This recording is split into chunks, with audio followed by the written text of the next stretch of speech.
Social media irratti TikTok kanarratti baay'ee ijoolleen baay'een TikTok irra godhachuudhaan baay'ee tokko bakka nu bohaarsaadha jirtaati. Mataan koo akkana dhaadheeru miti footos akka barbaadetti nan kakkaa'etti mataan kee kam ture?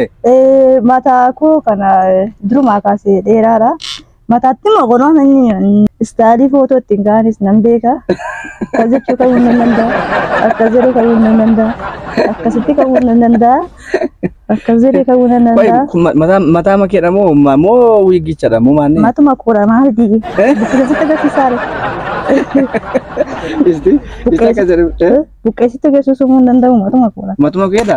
Maan inni hojjaa kee caalaa jira bar matichiyyuu. Isaa fagalatu akkuma ilaalaan jira. Qaxxalameen qabu gaa. Maali warri kaan qaxxalatanii ta'umu? Maaliin qaxxalamaa wiigii shan jedhamu jira. Qaxxalanis marra gaame. Adi kan hin jedhu jechuudha.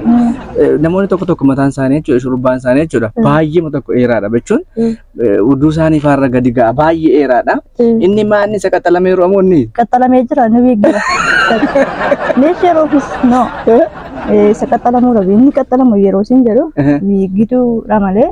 Wiiggi. Yeroo baay'ee namoonni baay'een akkuma mataa kanatti sin hodhama wiiggiin. Hin bitamaa? Hin bitamaa. Asuma kayetti hodhama. Inni tokko as.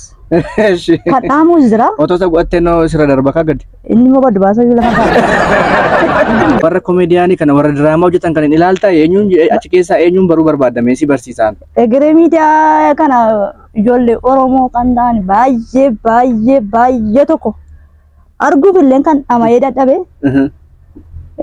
Akkatti arguuf illee naamiyya tates naamiyya tusee hin beeku kana abjoodhu walkaniif guyyaa dhuftuun kan argee wajjin anaasaa jedhee yaadu artistii Waaqoo Geetaachoo mucaa Wallagga Lixaa magaalaa Najjoo. Waaqoon baruu barbaadda? Waaqoo baay'ee baruu barbaada maaf barta yoo jedhame tokko sekendii walakkaa taatu daqiiqaa 60 taatu wajjin TikTok hojjedhen boqochuun barbaada. Baay'ee dubbachuufi artistiin keenya Waaqoo Geetaachoo nu ilaalaa jirta yoo ta'e bollettiin kun si wajjiniin waama TikTokiif ta'u tokko si wajjiniin hojjechuun barbaada siin jechaa jirti. Otu carraa isa argartee isa wajjin TikTokii ma xiqqoo tokko hojjetu. Walakkaa isaatiin nagaa. Yookiin immoo daqiiqaa 20 kan nagaa TikTok ishee jedhan beektagaa. Sekendii. Ishuma argadhee na argaa jirta yoo ta'e qabu. Adaraa carraa naa kenni. Nasimadhu Jigaayoon jedhama. Magaalaa Naqamteen jiraadha. Nama Simbara haadha manaa kee Saaroo Henookiin nan jaalladha nan kabaja. Waaqayyo waan keessa na eebbisu. TikTokii hojjechuun simfaana sadii taanee nan jaalladha. Adaraa na barbaada. Silkii kee ifa godhi nan dhokatiin.